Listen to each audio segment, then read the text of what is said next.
Welcome to Against the Mountains of Madness. I'm your host, Jason. And I'm John C. Wright. Thanks for joining us for the start of Season 3 of Against the Mountains of Madness. We're back again, and we thought we'd start with the return of Christendom, trying to lay out a vision for what a properly Christian society would look like. John and I have been kicking this idea around a bit, and the always quotable C.S. Lewis had a good take on it, I think, and we thought we'd use that as a kickoff to discuss the idea. So, John, what did Lewis have to say on this? Well, this is what Lewis had to say on the idea. And the reason why I want to discuss this idea with you and with our listeners is that we can't shoot toward a goal unless we have a clear idea of what the goal is. Even if not every detail is defined exactly, we want to have a general idea, a vision, as you said, as to what the future is going to look like. So here's what Lewis says. The New Testament, without going into details, gives us a pretty clear hint of what a fully Christian society would be like. Perhaps it gives us more than we can take. It tells us that there are to be no passengers nor parasites. If a man does not work, he ought not to eat. Everyone is to work with his own hands, and what is more, everyone's work is to produce something good. There will be no manufacture of silly luxuries and then of sillier advertisements to persuade us to buy them. There is to be no swank or side, no putting on airs. To that extent, a Christian society would be what we now call leftist. When he says now, he's speaking in the 1940s. On the other hand, a Christian society is always insisting on obedience and outward marks of respect from all of us to properly appointed magistrates, from children to parents, and, I'm afraid this is going to be very unpopular, from wives to husbands. Thirdly, it is to be a cheerful society, full of singing and rejoicing, and regarding worry or anxiety as wrong. Courtesy is one of the Christian virtues, and the New Testament hates what it calls busybodies. If there were such a society in existence and you and I visited it, I think we should come away with a very curious impression. We should feel that its economic life was very socialistic and in that sense advanced or progressive, but that its family life and its code of manners were rather old-fashioned, perhaps even ceremonious and aristocratic. Each of us would like some bits of it, but I'm afraid very few of us would like the whole thing. That's the C.S. Lewis quote. I'd be willing to give it a go. Compared to what we have these days, I certainly am willing to give it a go. Yeah. I could probably put up with the bits that would annoy me. Well, the question then is, let's go through his hints. Sure. One at a time to see, could we actually envision such a thing and is it worth shooting for? Now, keep in mind, we're talking about over a generation or two. And I think you and I are in the middle of a turmoil of a culture war that could break suddenly one way or the other. I've often proposed the theory that when the lies, that the empire of lies we currently live in, we are surrounded by deceptions. The press deceives us, the education system deceives us, the law courts deceive us, the entertainment industry deceives us massively. The economic system is based on deception. It's based on fake money that's printed up in a printing press, not real money, based on gold, based on work. And the politics is all lies from start to finish, even politicians I like. Okay. And the church is infiltrated with liars. Pachamama has shown up in the Vatican. Okay. So I think that when lies are, most people go along with lies because the people around them are going along with it. And that when they stop doing it because everyone else is doing it, it breaks like glass. It's what they call a preference cascade. So I'm hoping that things will break like glass rather than be slowly eroded away like a sea wave eroding away ashore patiently over time. But either way, I think we're in the middle of a revolution. And so you and I are discussing what the revolution, or rather what the evolution, is probably going to look like. Hopefully. So, at the beginning, no passengers or parasites. If a man doesn't work, he ought not to eat. Now, how can a Christian be against the welfare state? How can a Christian be against a guy working for a living? Well, I don't know. You and I both have special needs children that we have some responsibility for. Right. There are always likely to be members of the society that, every family has dependents. Every society has people who are sick and people who are beggars. Well, the New Testament speaks of caring for widows and orphans. Right. And I think special needs individuals like our children would both fall into that category. Certainly. Well, then they're neither widows or orphans, but I think they would come under that umbrella concept of people that can't care for themselves. Yeah. Um, No one expects a sick man on his deathbed or even a madman to take care of himself. So I hmm. don't think that's what Lewis was talking about. Keep in mind, at the time, No, when he was writing, and in the milieu he was writing, the people who were thought of as eating without working were the rich, were the people who live off of clipping coupons and investment bankers. I think that's what he's talking about. Because his next sentence is, guys who don't, guys, everyone's supposed to work with his hands. Everyone has to work with his own hands, and what is more, everyone works to produce something good. what does it? Oh, I suppose the question is, what does it mean to work with your own hands? Because you're a tech writer and I'm a software engineer. we we have soft hands. I believe that poets and troubadours also existed in medieval society, which was very Christian. This is true. And I Oh don't. no, I'm just But if he wants everyone to be a manual laborer, that's very Jeffersonian in its ideal. So I is suspect is that's not Lewis what he means, proposing? Well, let me but just ask you: do you think Lewis is proposing a purely rural society with very few or no cities, where everyone is just a yeoman? given he was an Oxford Don who wrote for a living, probably not. So what is it he outlawing here when he says everyone's work with his own hands, and what is more, everyone's work is to produce something good? Because his Well, I next line assume is no manufacturer of silly luxuries, and then of sillier advertisements to persuade us to buy them. So, uh, I Madison think Avenue, passengers. ad executives are out of a job in the new Christian Commonwealth. Well, I think I'm guessing the critical terms are passengers and parasites. So the man who the able-bodied, uh, what do they call them today? NEETs. No employment and not in education or training. It's basically um, There are able-bodied people on the they're not dole, both in America and in England. I don't know about your essentially country. yes, Okay, yeah, so that's yes. I think he's going to forbid that I in the Christian I think Commonwealth. But I also that's think probably he's the going to passenger or the forbid. parasite. But I think the parasite's probably, like you were saying, the banking class, maybe that sort of. No, well, I don't know bankers as such because banks serve a purpose, but Right. But you know, there are structures in our current economic system that do things like set up ESG scores and devote I advertising money to people who are serving certain social purposes. And that doesn't look to me like banking. If it was a Christian no, I think commonwealth, what's the rule against usury? The church has forbidden it. You're not supposed to lend money at interest. I myself think there's an exception for commercial loans if you read the papal bull from the 12th century carefully, but that's an open question. Credit cards, they don't seem to be in line with Christian values. As shocking as that um, sounds, to have all students live in debt for 20 years, in debt to banks who are cranking out, the banks are cranking out money and lending it at interest, and then merely taking the interest, and they're not working. They're producing. Pardon me, I called it money. They're producing currency with a printing press, or with nowadays with an I electronic. no, I think that's these sort of well.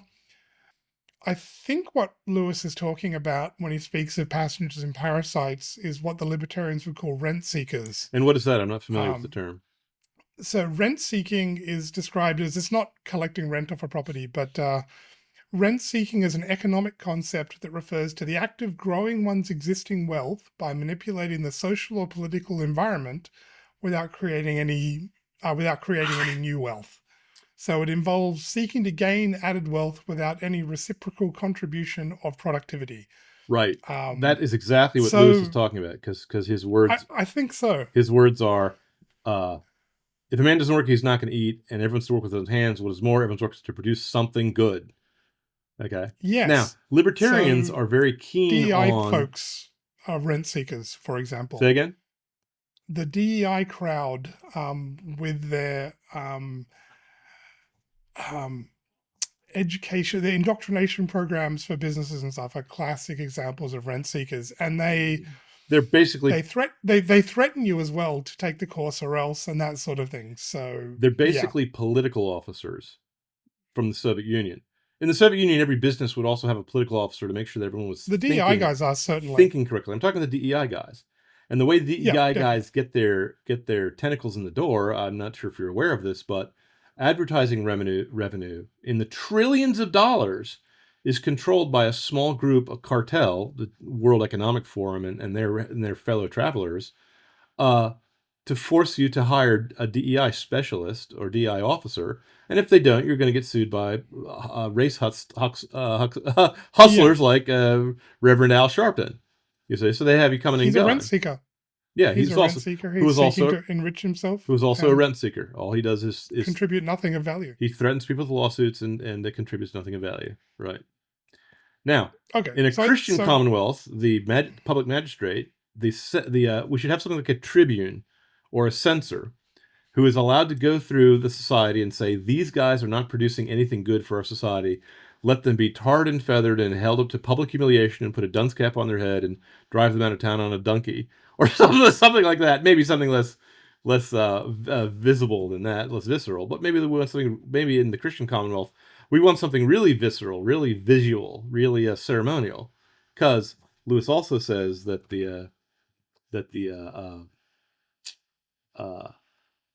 in addition, there's to be no swank or side or putting on airs, is the other thing that the rent seekers are known to do, if you know what I'm saying. This is one of the because yeah, he speaks of no manufacturer of silly luxuries and sillier advertisements to persuade us to buy them. I suppose what counts as a silly luxury? I mean, like the set of items I need for my survival and the set of items I find utility in, they overlap, Mm-hmm. but the set of things I find utility in is much larger than what I would strictly need for survival. For example, I have this fancy Samsung wristwatch, which I quite like, and I main well, apart from telling the time, it records a bunch of biometrics. I bought this one particularly because it does a not terrible blood pressure measure if you calibrate it properly and stuff. And I like to track that sort of thing. It's useful to me, but this is a luxury item. I could survive fine without this. Okay. But it doubles as a pedometer and lets me track workouts and things like that. So Well, it has great utility to me, but I mean, you know, instead of guessing what we have to give up to enter the Christian Commonwealth, let's look at a historical example. In the 16th and sure. 17th century, men in Europe perfumed themselves and wore wigs and wore makeup and high-heeled shoes, and they were very ornate and luxurious people. At the same time, the colonies in North America wore broadcloth. They dressed very severely and simplistically. They gave up certain luxuries of attire. Does you see what I'm saying? Now, we Americans to this day, our fancy dress for that our politicians wear is still usually a white shirt, a dark jacket, and a tie. A business suit, yeah. Very simple compared to the way a pharaoh would dress, or a splendid Oriental emperor in red with a peacock feathers out in his crown. You see. Now, I think Lewis is also envisioning a certain simplicity and severity of life that would be just a commonplace thing among the Christians, who are, by the way, probably sharing their wealth to help feed the poor, just by the way, and would be slightly embarrassed to be driving the fanciest car with a robot pilot and a backup camera that also can shoot a drone out of the back compartment to go get you a drink while you're driving, for example, which is technologically feasible within the next 10 years, just by the way. You see what I'm saying? So what counts as a luxury, though, is, of course, going to be changed from year to year and generation to generation. When the Empress of Byzantium got a fork at her dinner, she was dismissed as being luxurious by the writers at the time. Okay? Now, but what Lewis is saying is those writers should be paid attention to. Maybe such things are a little luxurious if everyone else is eating with their fingers, Empress, you know. So I'm not sure what counts as silly in Lewis's mind, But I think that you and I live in a fevered society that is so enamored of the next iPhone, of the next greatest thing, the next electronic toy, the next wonder shoe. There sneakers that are workman's shoes that now cost hundreds of dollars. You know what I'm saying? That we Mm, have to buy jeans that in order to look authentic, they have to be ripped. I mean, just absurdities. You see? there is she YouTuber or TikTok, I don't know. I see the reels on Facebook of recycled hippie. I think it's the her channel basically consists of stupid things rich people buy Yes. Now, and things like that, and it's very okay. entertaining, and it's So just some of the I things. Wow. I am not a Puritan myself. I'm a Catholic, so I do think that you should occasionally dress in gold and scarlet on feast days, but on fasting days you should dress in sackcloth and ashes and put ash on your forehead. Okay. I think our society is so addicted to luxuries that you and I can't even really clearly picture what a healthy society would look like. But it would probably I look a think you're little more right. monastic and a little more austere. It would probably be a little less fancy. And during World War II, women's fashions didn't change for 10 years because the society couldn't afford it. If you took that extra luxury of, let's say, women's fashions change once every decade rather than once every season, okay, and spend the extra money on the poor, like all the Christians say you should, that's not a bad Mm. society. I could live with that. Being addicted to luxury myself because I write science fiction books, which is the most frivolous possible thing you could ask anyone to buy. You know, Um, maybe my work would be damaged a little bit, but I'm not sure. you could. I'm not sure entertaining stories are a frivolous luxury on the level of a Gucci handbag. Okay, Like, because I as a mean, guy for who all your as a guy who makes frivolous stories that are deliberately silly, I agree with you 100%. So no, but I mean, I just in terms of you're producing something of value to someone, and you're taking money from them to give them a story, but a Gucci handbag, something like a fancy Gucci handbag, is deliberately ostentatious with the logo on it to say, I can afford to buy expensive. yes, I can like I need a bag to tote things around, but look how fancy my bag. Because I mean, it's done. It's most of done those to sort, count I coup on your. It's suppose. done to count coup on your neighbors.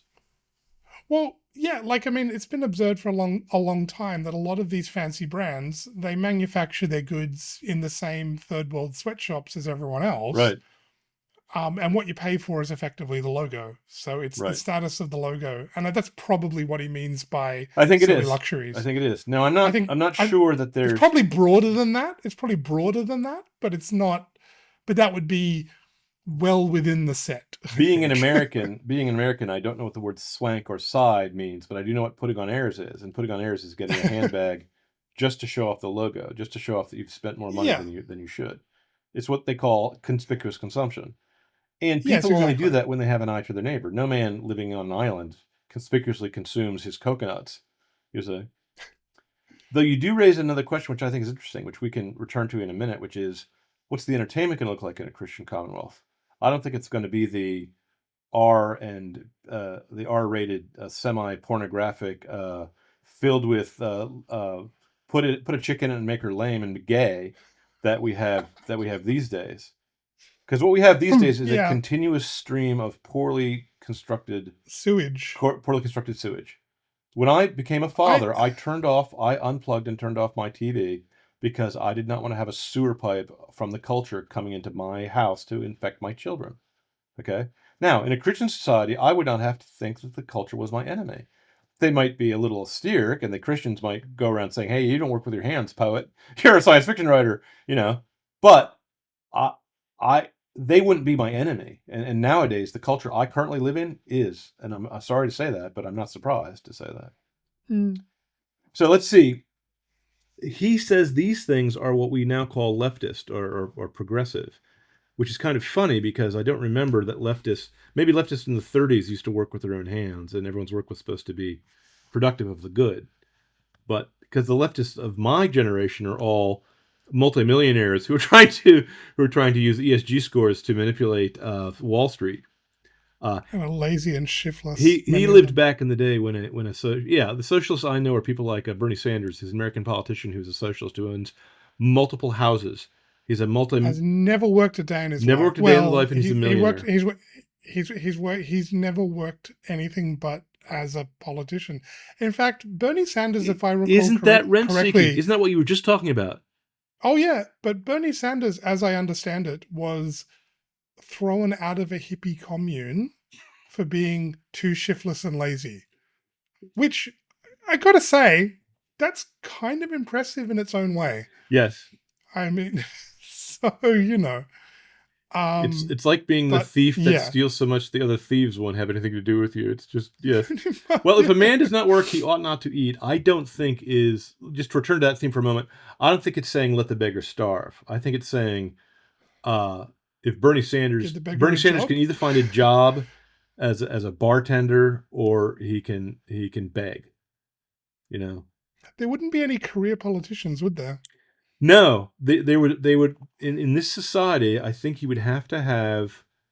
Uh, Now, I don't know what the politics would be like. If it's like the Middle Ages, your politicians are born into office by being the son of a prince or son of a knight. I of But they course, have as a. an American, think that's a bad system because it doesn't allow for the peaceful transfer of power. Well, that's true. But Christians could make it work. But Although I think Christians could make a republic work too. You know. I But career suspect. politicians? Oh, excuse me. I'm trying to answer your question. Career politicians, no, Oh, sorry. no. Any Christian, the Christian attitude toward pomp and pride and the vanity of power has always been very Christian. We like people Suspicious. like Cincinnatus and George Washington who go back to their farm Mm, after their public service is done, and they don't that's go. true. They don't retire with more money than they started with. They Mm. take a loss for the years that they're serving in politics. Well, I was going to say, in terms of the political order, it probably doesn't matter that much. Yeah. Um, I mean, the ideal political order, to my mind, is I don't think a monarchy is a monarchy with some means of redressing grievances and a well-armed populace would probably work fairly well. The king knows the king's got a job to do. The king knows he needs to do the right thing, and at the end of the day, it will end badly for him if he tries to become a I'll tyrant. point out That's probably pretty I'll functional. point out that a Christian king has the idea that there's a law above any human law that he himself is also bound by. And Yes. Oriental Well, that's what despots are tyrants. Yeah. notorious for not believing that. The Son of Heaven, Yes. I mean, the Emperor of Japan to this day traces his lineage from the sun goddess Amaterasu. Pardon me for mispronouncing it. Okay, the Pharaoh was the son of a divine being. The Caesar was Mm. divine. Christian kings know that they're just jerks like everyone else. They're all equal in the You. eyes of God. Now, Yeah. having something set up like the Roman Republic, which is what the Americans were trying to set up, and I think we did very successful. I think if the enemies of America had to corrupt the entire main body of the populace in order to even start dismantling our system of government, you know. Mm. And I have to say, the deconstructionists have done a good job, but I guess that's a topic for another day. You and I can agree that you could have a Republican form of government or a monastic or a monarchistic form of government if everyone was Christian, because they'd still be afraid of God, and there would be certain limits beyond which they don't want to go. That's well. That's it. But I mean, like, um, the government. Well, there was an ancient Roman, I forget which one, who said, well, a corrupt society is a society of many laws, something to that effect. Cicero. Thank you. I'm not sure. Don't quote me. I think it's him. Sounds like him. But essentially a godly moral society doesn't have a lot of laws Yeah. because they're simply not necessary.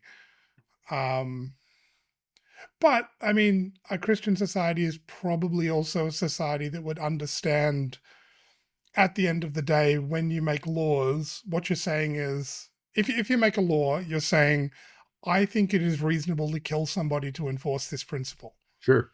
which what a law is. I think if everybody understood that's what a law is, and that's what a law is, whether you think that's what it is or not. I see your libertarian background is coming to the fore. Yes. Well, but I mean, I don't. but that's I'm it. not a libertarian anymore, but I don't think they're wrong on that point. Laws have to be I'm enforced, and if anyone resists the enforcement, if you fight the cops will shoot you and they're supposed to, because they represent the yeah. At majesty and the some glory of point, the law. They represent the terror of the law. exactly. So Exactly. At some point, you'll be killed if you will not follow the law. correct. Like, if you don't, and if you don't think a law is, if you don't think it's worth killing somebody over this principle, it just can't be a law. It shouldn't be a law. Right. Right. Um. So.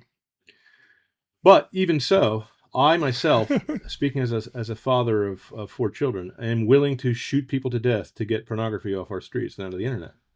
There are certain vices which I think are so bad for society that there should be laws against them. And I think a Christian commonwealth would agree with me and not agree with our modern libertarian, Oh leftist yeah, I agree. filth pouring out of every. So many people are addicted to porn, and it's available in everyone's phone in their pocket these days. That's outrageous. That's insane.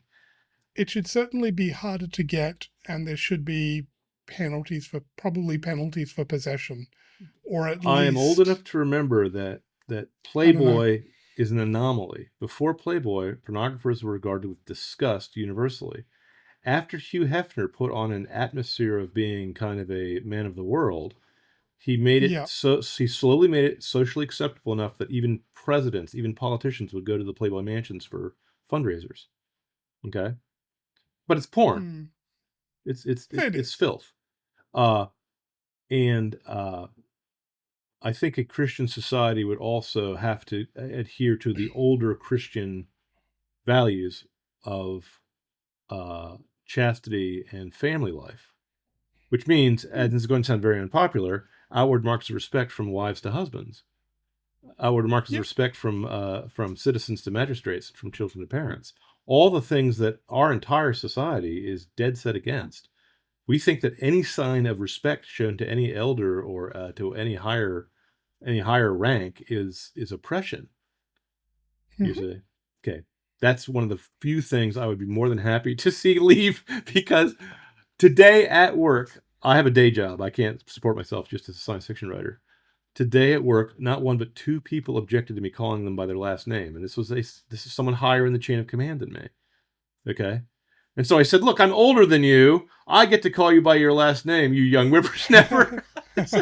And you'll be lucky if I don't end up calling you my lord. So just back off. And he said, okay, you can call me mister. You can call me sir. I said, yes, sir. Showing that I was being properly obedient by disobeying him. In any case, Well, I do like the idea of obedience of wives to husbands, because I think that feminism has ended up morphing into homosex and morphing into sexual perversion and morphing into gender ideology, which says that it's okay to castrate your children. I can't even imagine anything as grotesque as that. well, it hurts women too. I mean, Of course it does. like it's so destructive. There's no. My Um. daughter was married recently, and none of her bridesmaids wanted to catch the bouquet because none of them were ready to marry Oh, yet, because none of them knew a guy who was worth marrying. Do you know how sad that is? These are all young, bright, good-looking women who I don't think should have a career, and I don't think should go into the military. I think they should stay at home and raise kids. I bet they all. I bet they all know guys that would actually be a good match for them and suitable, but they're poisoned by the culture to regard them as below them. A Christian society, to you and me and most Christians, it would be like going back into an oxygen nitrogen atmosphere after trying to breathe chlorine on the planet Pluto or something. Excuse me, there's no chlorine on Pluto, but you know what I mean, on an alien planet. Okay, it would just, the moral atmosphere would be healthy and normal seeming. People would have normal attitude toward women. They wouldn't regard women as either sex objects or competitors. You see. Mm. Well, Now, here's the other thing that you and I we'd have to need keep to in ban mind. dating apps. Here's the other thing that you and I have to keep in mind. The Christian society is going to be full of Christians. All Christians are sinners. Okay? Yep. So it's not going to be a utopia. There's going to be lawbreakers, and there's going to have to be laws in place to enforce them. Now, will those laws be simple and few? I think that they would be, because you don't need complex laws to keep immoral people on the straight and narrow. No, You see, they know the rules. Yeah, the and they'll police them. They'll police themselves to right, a greater, or to a larger degree. They'll largely police themselves. right, and they'll Um, be more ashamed of it, and they'll also receive more mercy because Christians are more merciful than secularists. I don't know if you ever noticed that. oh yeah. Well, I There's no mean, go sacrament back of to the middle. confession in the communist religion. What can I say? The Inquisition in the Middle Ages, um, where like torture was accepted as the secular legal authorities would execute you, not a problem. Would execute if you were particularly bad. Would execute you in particularly horrible fashions. Hmm. Would torture you to extract confessions. All sorts of things. People. The Inquisition was um, a product of its time, and the Inquisition was so bad that criminals would frequently blaspheme to be transferred to inquisitorial courts for punishment. Because the punishment was house arrest, they tended to be, go to confession, they'd punish you, but The Inquisition was supposed to be not like the secular authorities would. the Inquisition was supposed to be confessional. They were supposed to put you back on the right Mm. path with God, not necessarily to Well, punish you for yeah, being a blasphemer or something. So yeah, you're right. And if you add up the number of people who were killed in the 200 years or so on that the Inquisition ran, it was like it was a slow day it for was the less than communists. one day of the Red Terror run by the Soviet Union. Oh, yeah, if you look at the number of people killed by communists over a century, Yeah, and sort of just divide through by the number of days. Yes, the entire reign of the Inquisition for the reasonable numbers over that's right. centuries is a slow day for the communists. So I would say a Christian society would be uh, the laws would probably be more strict because I can't imagine a no bail, get out of jail free. If No, you steal less than $900, if you shoplift less than $900, you walk. And I can't imagine a Christian society would say there's one group of people who, if they fight the police, they are to be let go. Everyone else who fights the no. police is to be shot dead. Okay, which is what we have in America. In America, Yeah. we don't have it as a law, but we have it as a custom that certain minorities are allowed to fight the police, and the press will side with them, especially if they get shot. They'll be made into Hmm. saints of the secular religion. And we're talking career criminals. We're talking drug addicts. We're talking about people who threaten pregnant women. Okay, I can't imagine that in a Mhm. Christian society. But I also can't imagine the laxity of saying, "Oh yeah, shoplifting is a-okay." Now, what you might No, have is corporal punishment because that's really severe and strict, and you don't have to. It's relatively inexpensive in terms of, I mean, just a public whipping like they had in the Middle Ages. That seems to me to be kind of. but relatively I would effective not vote too. for that myself because a strong man could take a beating better than a weak one, or a young man than an old one. So it's not quite fair, but a sharp, severe punishment seems to be in keeping with Christian severity.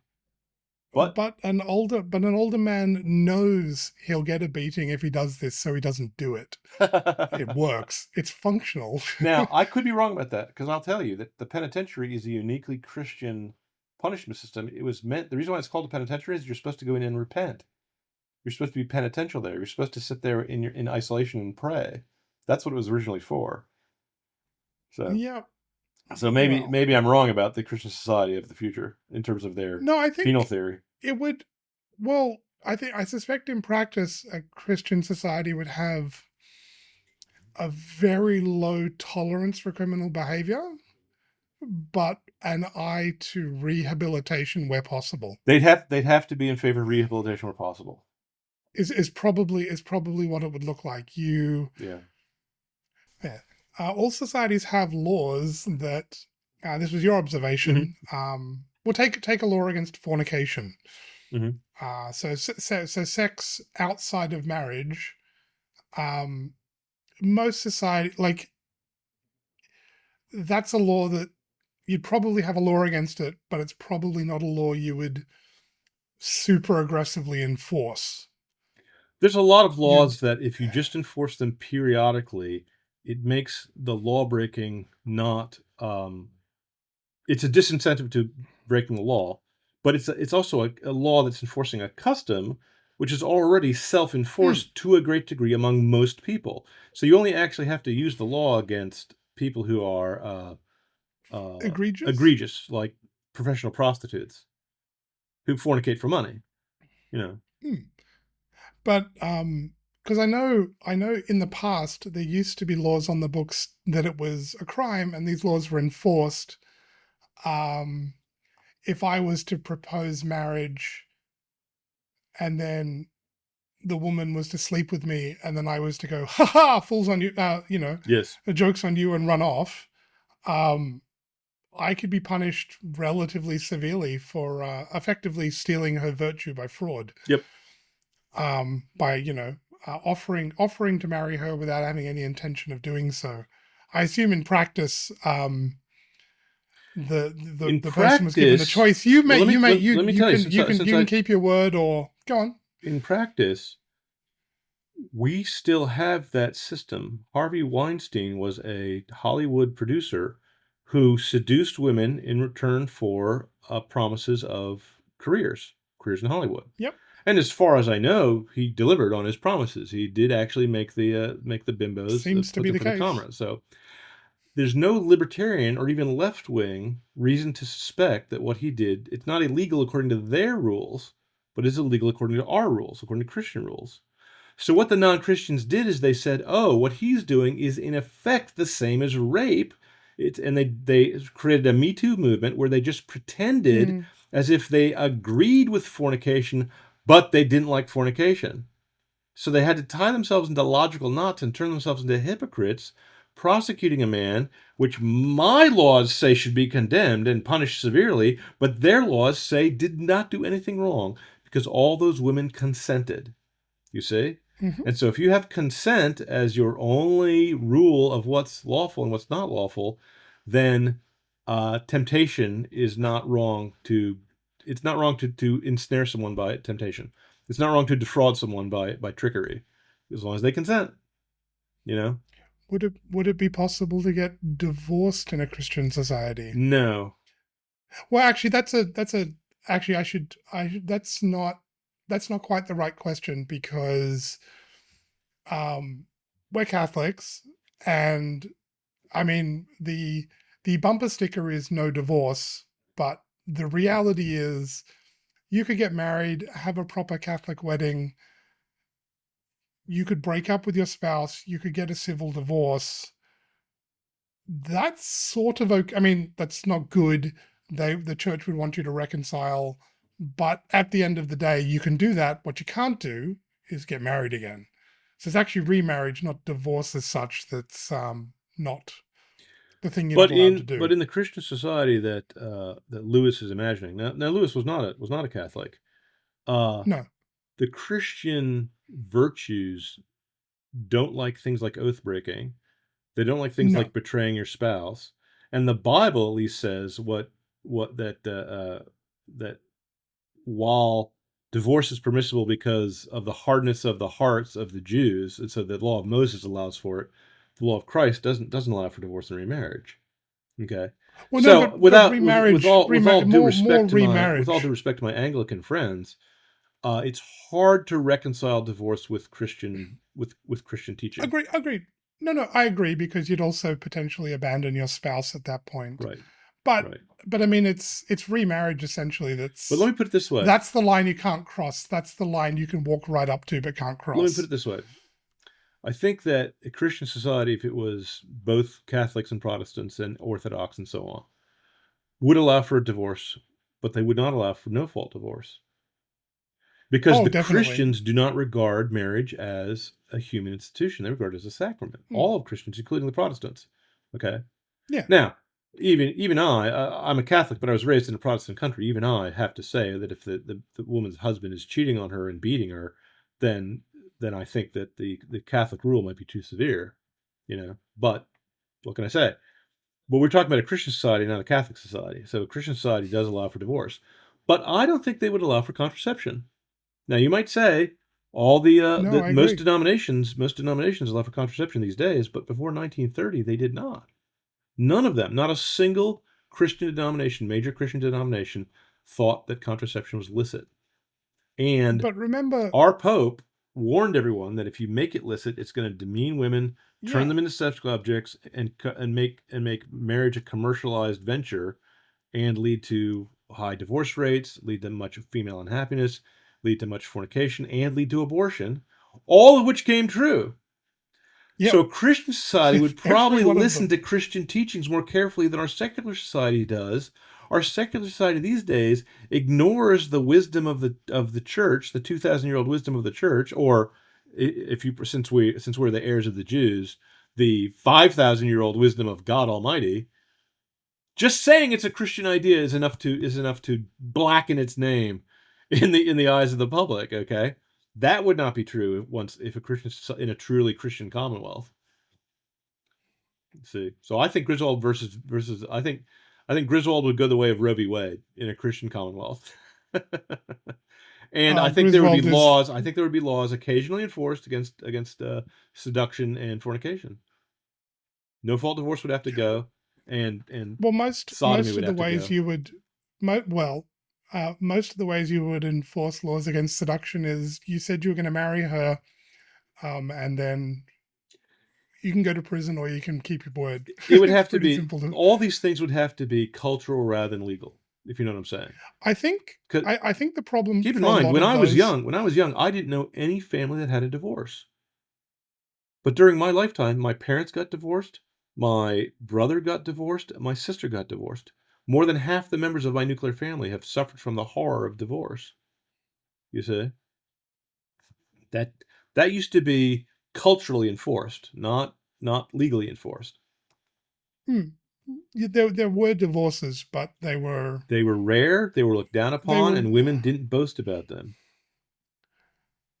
but they're also usually for understandable reasons. Before the 19th, I believe Ronald Reagan in California was the first person who signed a no-fault divorce law. Yeah. And I don't remember if that Mm, was in the 40s or in the 50s. I think it was in the early 60s.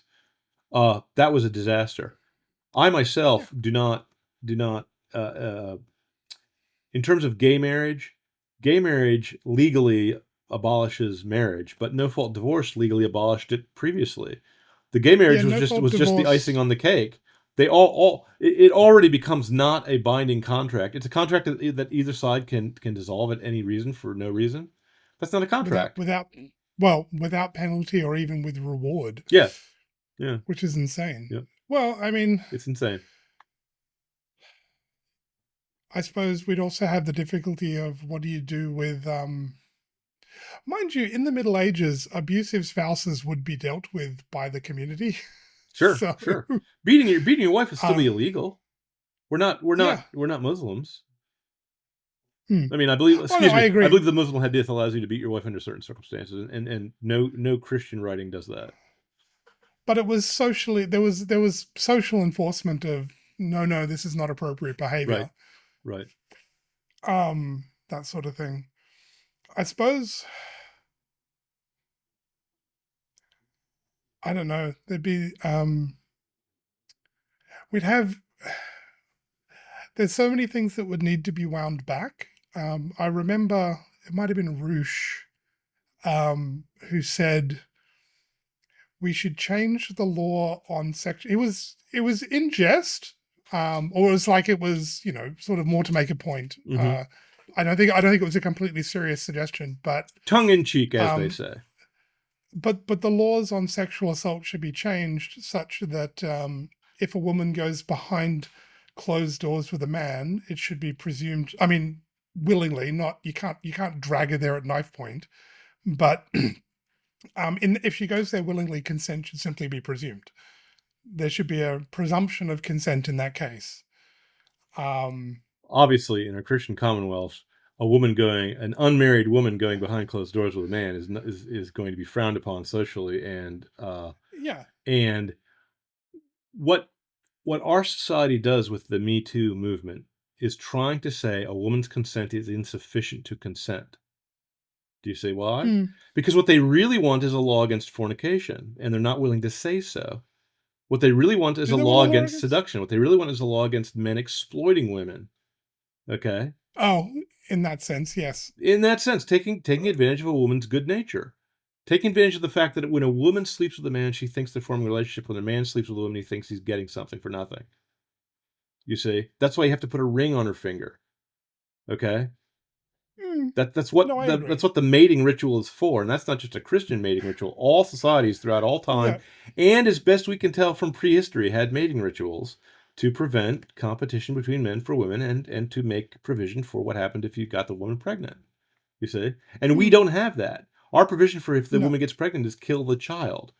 Okay. Now, the Yeah. main thing that will prevent the resumption of a Christian society, the return of Christendom, is if God Almighty smites us for all the dead babies whose bones are piled up in mountains in the backyards of all of our aborticide mills. You know, so we'll be lucky if we make it back to a Christian commonwealth. Well, that's true. Now, I think Rush's. yes. I liked. I No, thought Rush's his idea joke of. was meant to point out that women don't actually want to live in a society where they can just consent to a man boffing them, and they have no redress if he does so and then doesn't form a relationship with her. I was. That's what they really Well, want. no, that's true. But I thought about it from the perspective of actually, as a rule goes. I mean, it's not a. It wouldn't be a terrible rule in practice simply because you can adjudicate it. I'm a lawyer. Let me tell you what the rule was in practice before the leftists What got was their the rule in hands on it. practice? The rule was fornication was illegal, and the second rule was that you can't rape your wife. Your wife has consented to sex by the marriage act, by the marriage vow. Therefore, she cannot So you withdraw. can't rape her. She cannot withdraw her consent. I assume you can assault her though. Oh, certainly, of course, battery is still illegal. No, I mean, like, you know, Assault and battery is still illegal against your wife. But the leftists at the same time, when they tried to make it so that a consensual sex act was considered rape, if the woman changed her mind later, also made it so that yeah. a consensual sex act is considered rape if the wife decides to withhold sexual congress with her husband, which, in the eyes of the law, she's not allowed to do. Not in the old days. Yeah, but they also want to say if you have been drinking and you have sex, that counts as rape. But nobody wants to make it illegal for women to drink. Well, but I mean, if you want to make that the rule, a woman can't consent to sex if she's been in a drinking. It's fine if you want to society make that the in a rule, but you society can't let women in a drink. society that has chaperones, women can actually be more flirtatious because they don't have to both be flirtatious and let their emotions go and be on guard against against mashers.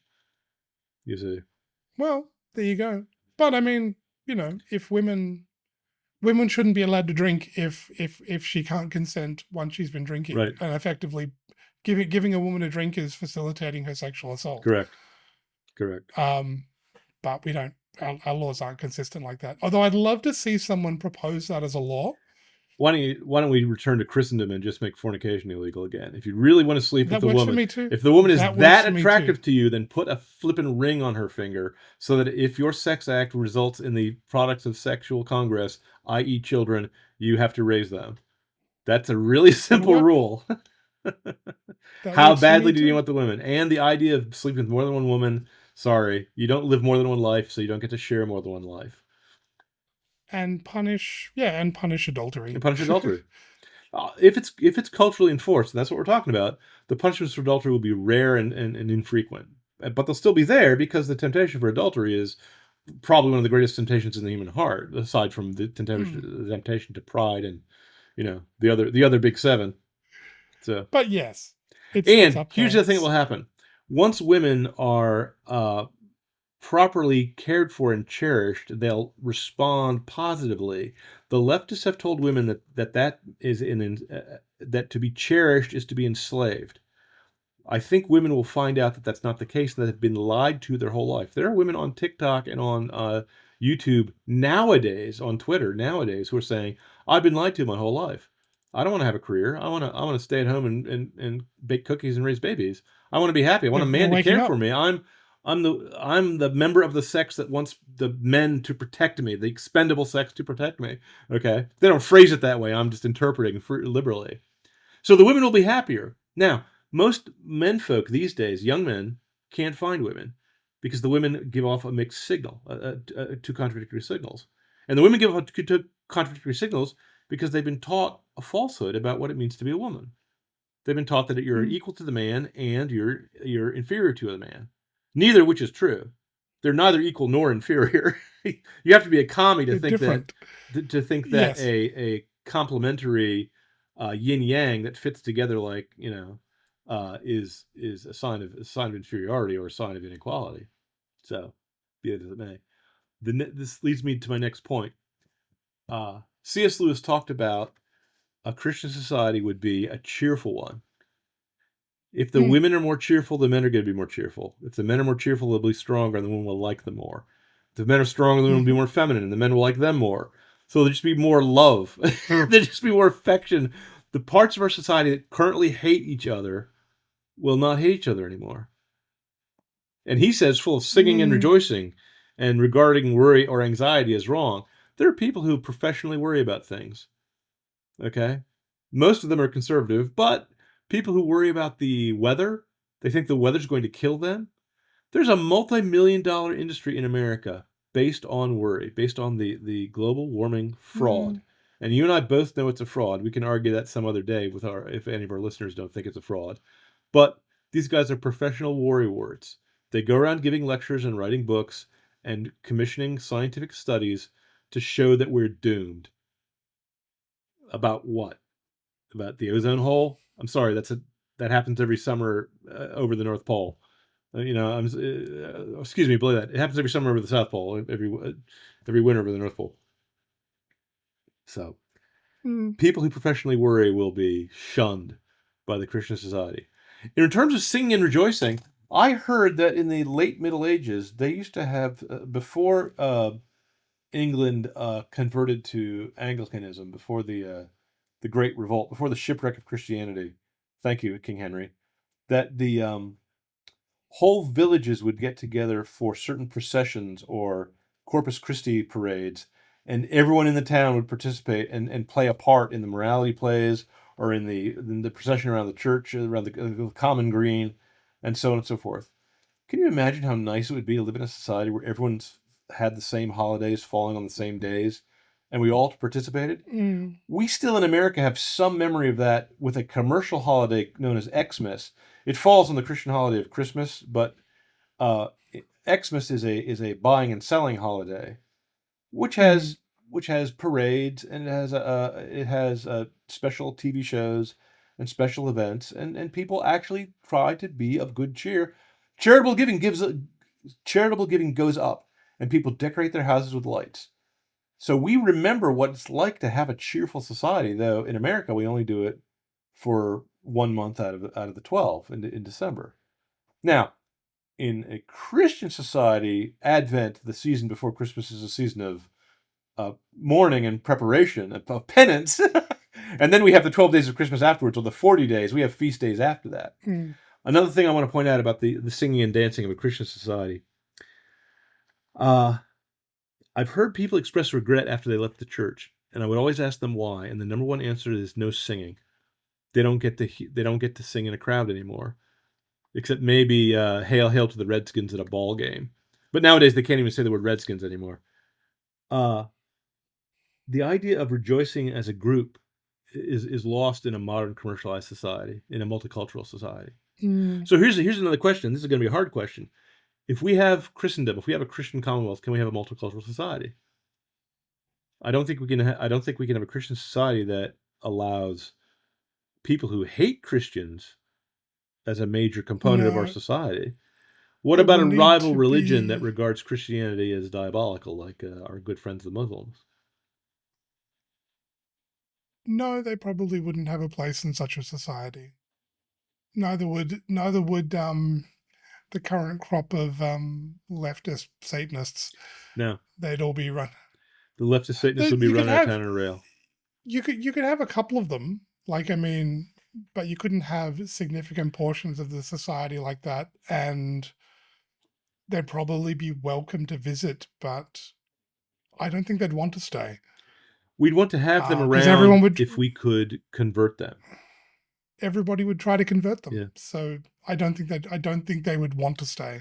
I believe or they would convert and would stay, and it'd be fine. I believe faithful Jews could fit into a Christian society with very little friction. It's shocking as that sounds compared to what history says about that question.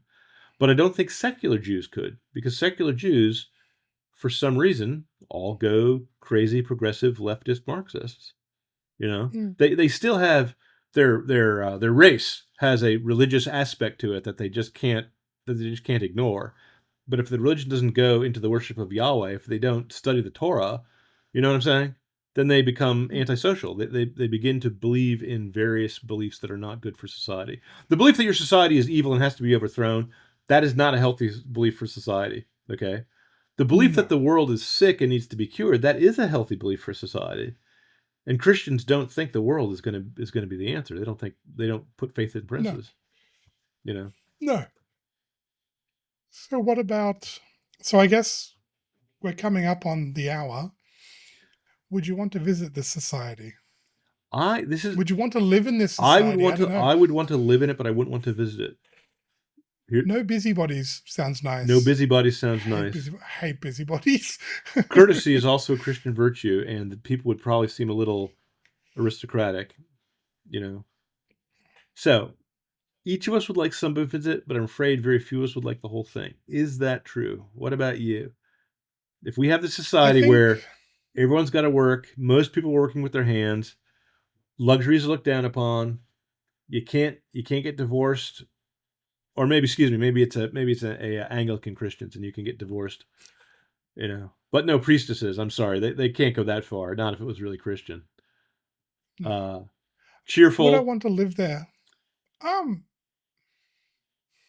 Because I noticed that the Japanese, who are not Christian, do have a very clean society compared to ours. The streets are well swept. Now, is that just because they're a monoculture? That'd be part of it. Or is that because they're Shinto and Buddhist and they believe in purity and the beauties of nature? You know, probably both. But monocultural societies tend to be more peaceful, and they tend to be more cohesive for obvious reasons. I noticed that Christian society at its height built cathedrals instead of skyscrapers. You say. Now I like skyscrapers as much as any American. What else? Otherwise, Spider-Man can't get around by swinging on a web. But the cathedrals, I personally think, are the most beautiful buildings ever erected by man. You say. Now, why aren't we doing those anymore? The churches I see put it these days, I think they're too worldly. I think they're following the ways of the world, not following the ways of Christianity. So, the church would have to be reformed. Also, in this society, the church would have to be. The lavender mob in the Vatican would have to be cleaned out, and other denominations would have to have a similar cleansing. But I agree. There's still going to be sinners. I mean, the Christian society is going to be filled with people who are still breaking the laws, no matter what those laws are. Would you want to live there? I think absolutely. Let me tell you why. Let me tell you why. Well, hang on. No. Let me answer the question. Okay, you go ahead. I think the answer is yes, and because I am poisoned by our society, I would chafe under it. Yep. But I would understand it's for my own good. So I think yes, and I think it would lift me up probably to where I should be, to where I know I should be. Your answer is the same as mine. I would do it for my kids because I consider my current society to be the enemies of raising children correctly, deadly enemies. And I would like to be in a society where I'm surrounded by friends, even if they disapproved of my bohemian lifestyle and my thriftless nature and my boasting and my other non-Christian virtues and vices. So, but you'd also be inclined to reform yourself and come up to their level to fit in with them, because people like to fit in. Yep. So even nonconformists like to fit in. So yes. I somewhat nonconformist, but at the end of the day, you and I, nobody wants to be hated by everybody. You and I, sir, are going to have to do an episode of how do we get there now that we have a pretty clear picture of what it's like. Because let me sum up in a word what this society is like. This society is going to be mostly decentralized. It's going to be local. The gigantic corporations and businesses will not flourish in a society where no one puts on airs or tries to make money for the sake of money making. The economic goods would probably be more evenly distributed, the same way in a federal society the government power is more evenly distributed. The idea of keeping everything power, both economic and political power, close to home would be a core belief of a Christian commonwealth. Well, that's Catholic social teaching. Always do things at the localist level possible. As a faithful Catholic, I believe Catholic social teaching is describing what C.S. Lewis is calling a Christian commonwealth here. And I do think that each of us would like some bits of it, but I'm afraid very few of us will like the whole thing. But I'm moving there if I can, and I'm also devout to the crusade. I'm hoping the Pope will declare a crusade to overthrow our current society and build this one out of the ashes. Though I'm kidding about overthrowing society. Christians don't overthrow things. We cure them. The Christians did not burn down Rome. Okay, we went there and preached and got martyred. We converted it. Yeah. We shed our blood for it. Yeah. We took care of the sick during the plague years, and people noticed. So. Well, on that note, thank you everyone for tuning in. We're back, and look forward to chatting again soon. Thanks for joining me, John. Thank you, sir.